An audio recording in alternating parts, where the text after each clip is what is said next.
Hatimaye watu 100,000 wakimbia vita huko nchini Kongo. Umoja wa Mataifa umesema vurugu zilizoibuka mashariki mwa Jamhuri ya Kidemokrasia ya Kongo vimepelekea katika kipindi cha mwezi mmoja watu 100,000 kukimbilia katika nchi za jirani.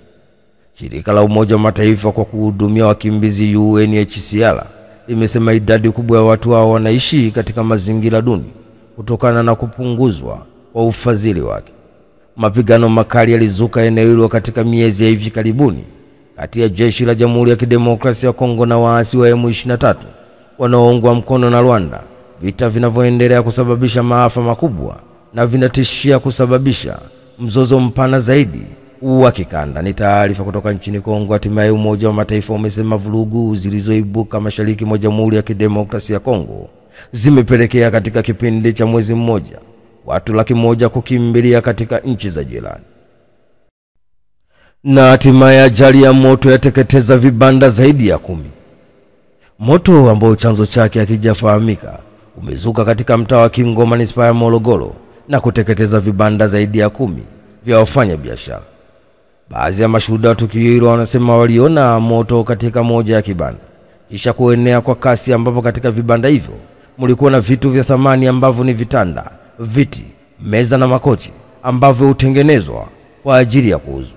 Mbunge wa jimbo la Morogoro mjini Abdulaziz Abud amefika katika eneo la tukio, ambapo amesema ataishauri serikali iongeze vifaa kwa jeshi la zimamoto, kwani Morogoro kwa sasa ni mji mkubwa.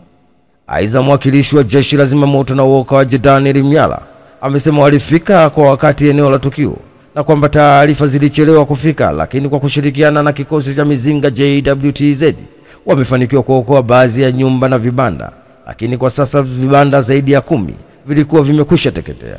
Vile vile amesema hadi sasa chanzo cha moto huo bado hujafahamika na thamani ya mali iliyoteketea bado haijajulikana. Ni taarifa kutoka Morogoro. Hatimaye moto ambao chanzo chake hakijafahamika umezuka katika mtaa wa Kingo manispaa ya Morogoro na kuteketeza vibanda zaidi ya 10 vya wafanya biashara.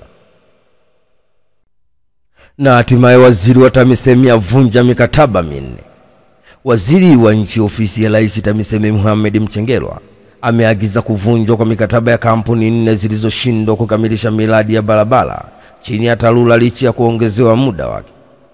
Akiongea jijini Dar es Salaam, Mohamed Mchengerwa amesema miradi hiyo ipo Geita, Kigoma, Kahama, Dodoma, na pia ameagiza kampuni hizo ziondolewe kwenye orodha ya wakandarasi wa serikali. Ni taarifa kutoka jijini Dar es Salaam. Hatimaye waziri wa nchi ofisi ya Rais TAMISEMI Mohamed Mchengerwa ameagiza kuvunjwa kwa mikataba ya kampuni 4 zilizoshindwa kukamilisha miradi ya barabara chini ya TARURA licha ya kuongezewa muda wake. Akiongea jijini Dar es Salaam, Mohamed Mchengerwa amesema miradi hiyo ipo Geita, Kigoma, Kahama na Dodoma, na pia ameagiza kampuni hizo ziondolewe kwenye orodha ya wakandarasi wa serikali. Maya aliiba mafuta kisha kuchoma gari moto adakwa na jeshi la polisi. Jeshi la polisi mkoani Morogoro limefanikiwa kumkamata Abubakar Muchangwa mwenye umri wa miaka 29, dereva wa lori la mafuta lenye namba za usajili T661BXW na tira lake lenye nambari T489BHC, ambaye alikuwa anatafutwa kwa tuhuma za kuiba mafuta aina ya diesel lita 35,000 yenye thamani ya zaidi ya milioni 77 kisha kulichoma gari moto kwa lengo la kupoteza ushahidi na yeye kutokomea usikojulikana. Kamanda wa polisi mkoani Morogoro SACP Alex Mkama amesema tukio hilo lilitokea Machi 16 mwaka 2025 katika kijiji cha Msimba, wilaya ya Kilosa, mkoani Morogoro, katika barabara ya Morogoro Twilinga.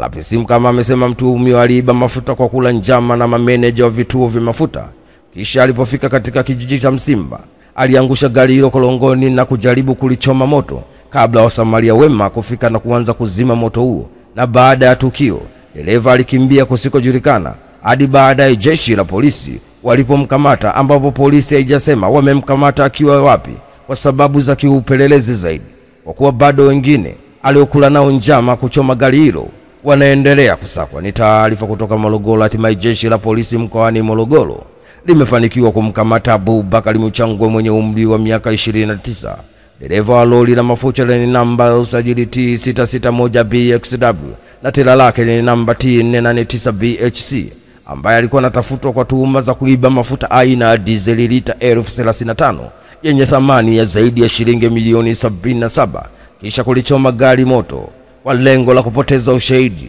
na yeye akatokomea kusikojulikana. Tanzania kutafuta wekezaji kuzalisha ARV. Serikali kupitia bohari ya dawa MSD imesema inaendelea kutumia kituo cha uwekezaji na mabalozi mbalimbali ili kuvutia wawekezaji wenye lengo la kufanya uzalishaji nchini, ambapo jitihada hizi zinafanyika kwenye uwekezaji kwenye bidhaa za dawa za kufubaza virusi vya ukimwi yani ARV, mipira ya kiume yani condoms, bidhaa za afya zitokanazo na pamba, dawa mchanganyiko na bidhaa nyinginezo. Akiongea jijini Dodoma wakati akitoa taarifa ya mafanikio ya MSD kwa kipindi cha miaka 4 ya serikali ya awamu ya 6, mkurugenzi mkuu wa MSD Mavele Tukai amesema licha mafanikio yaliyopatikana na bohari ya dawa kwa kipindi cha miaka 4, bado kuna changamoto ya utengenezaji na uingizaji dawa kutoka nje ya nchi kutokana na uwezo wetu hafifu wa viwanda vya ndani, ambapo zaidi ya 80% ya bidhaa za afya huagizwa kutoka nje ya nchi. Kupitia kampuni tanzu, bohari ya dawa inaendelea jitihada za kushirikiana na sekta binafsi ili kuongeza idadi ya viwanda bidhaa za afya nchini, hivyo kupunguza matumizi ya fedha za kigeni. Kwa sasa Tanzania hakuna kiwanda kinachozalisha ARV wala condoms. Hivyo viwanda hivyo vikifanikiwa kujengwa vitakuwa ni viwanda pekee vinavyozalisha bidhaa hizo, hatua ambayo itasaidia kuhakiki na kupatikana kwake kwa hususan wakati huu ambapo serikali ya Rais wa Marekani Donald Trump za kusitisha misaada ya USAID zinazokwenda kuasili upatikanaji wa ARV maeneo mbalimbali ikiwemo Afrika. Ni taarifa kutoka jijini Dodoma. Hatimaye serikali kupitia bohari ya dawa MSD imesema inaendelea kutumia kituo cha uwekezaji na mabalozi mbalimbali ili kuvutia wawekezaji wenye lengo la kufanya uzalishaji nchini Tanzania, ambapo jitihada hizi zikifanyika kwenye uwekezaji kwenye bidhaa za dawa za kufubaza virusi vya ukimwi yani ARV na mipira ya kiume yani condom, bidhaa za afya zitokanazo na pamba, dawa mchanganyiko na bidhaa nyinginezo. Raia wa Tanzania sasa mtaingia nchini Kongo bila visa. Wizara ya mambo ya nje na ushirikiano wa Afrika Mashariki inapenda kufahamisha umma kwamba serikali ya Jamhuri ya Kidemokrasia ya Kongo DRC imeondoa hitaji la visa kwa raia wa Tanzania wanaoingia DRC kuanzia Machi 20 mwaka 2025.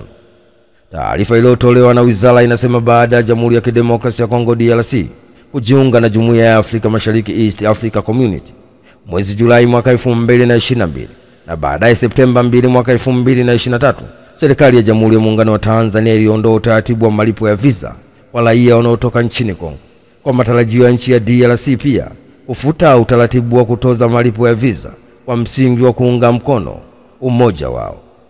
Serikali ya Jamhuri ya Muungano wa Tanzania inaamini kuwa uamuzi huu wa serikali ya DRC ni hatua nzuri katika kuimarisha muungano na utakuwa na manufaa, ikizingatia kuwa muingiliano mkubwa wa wananchi wa nchi hizi mbili katika masuala mbalimbali ya kijamii, ya kibiashara, vile vile kuondolewa kwa hitajio la visa utachochea ukuaji wa uwekezaji, biashara na kupunguza gharama. Hatua hii ni mmoja wa mafanikio ya serikali ya awamu ya 6 inaongozwa na Rais wa Tanzania Daktari Samia Suluhu Hassan, Rais wa Jamhuri ya Muungano wa Tanzania, katika kuimarisha mahusiano ya kidiplomasia na ujirani mwema kwa vitendo na ishara ya Tanzania kuzingatia miongozo ya Jamhuri ya Afrika Mashariki pamoja na mkataba wa eneo hili la biashara la bara la Afrika. Ni taarifa kutoka jijini Dar es Salaam. Hatimaye Wizara ya Mambo ya Nje na Ushirikiano wa Afrika Mashariki inapenda kufahamisha umma kwamba serikali ya Jamhuri ya Kidemokrasia ya Kongo DRC imeondoa hitajio la visa kwa raia wa Tanzania wanaoingia nchini DRC kuanzia Machi 20 mwaka 2025. Hatimaye mwanafunzi abakwa ndani ya ofisi ya mwalimu mkuu. Jeshi la polisi mkoani Morogoro linamshikilia mwalimu wa shule ya sekondari Zombo iliyopo wilaya Kilosa mkoani Morogoro kwa tuhuma za kumbaka mwanafunzi wa kidato cha pili mwenye umri wa miaka 16. Kamanda wa polisi mkoani Morogoro SACP Alex Mkama amemtaja mwalimu huyo anayetuhumiwa kubaka kuwa ni Mkame Mwansumo mwenye umri wa miaka 30 na kwamba anadaiwa kufanya kosa hilo majira ya asubuhi Machi 19 mwaka 2025 ndani ya ofisi ya mwalimu mkuu baada ya kumtuma akachukua andalio la masomo. RPC Mkama amesema baada ya mwanafunzi huyo kwenda ofisini aliyokuwa ametumwa katika ofisi ya mwalimu mkuu, mwalimu alimfuata nyuma na kuingia ndani na kufunga mlango. Amesema mwalimu huyo alikuwa na kaimu nafasi ya ukuu wa shule. Kwa uchunguzi wa awali umebaini chanzo ni mmomonyoko wa kimaadili kwa mwalimu huyo. Kwa sasa mwalimu anaendelea kuhojiwa na upelelezi utakapokamilika atafikishwa mahakamani. Ni taarifa kutoka Morogoro. Hatimaye jeshi la polisi mkoani Morogoro linamshikilia mwalimu wa shule ya sekondari Nzombo iliyopo wilaya ya Kilosa mkoani Morogoro kwa tuhuma za kumbaka mwanafunzi wa kidato cha pili mwenye umri wa miaka 16. Kamanda wa polisi mkoani Morogoro ACCP Alex Mkama amemtaja mwalimu huyo aliyetuhumiwa kubaka kuwa ni Mkame Msumo mwenye umri wa miaka 30 na kwamba anadaiwa kufanya kosa hilo majira ya asubuhi Machi 19 mwaka 2025 ndani ya ofisi ya mwalimu mkuu baada ya kumtuma akachukua andalio la masomo.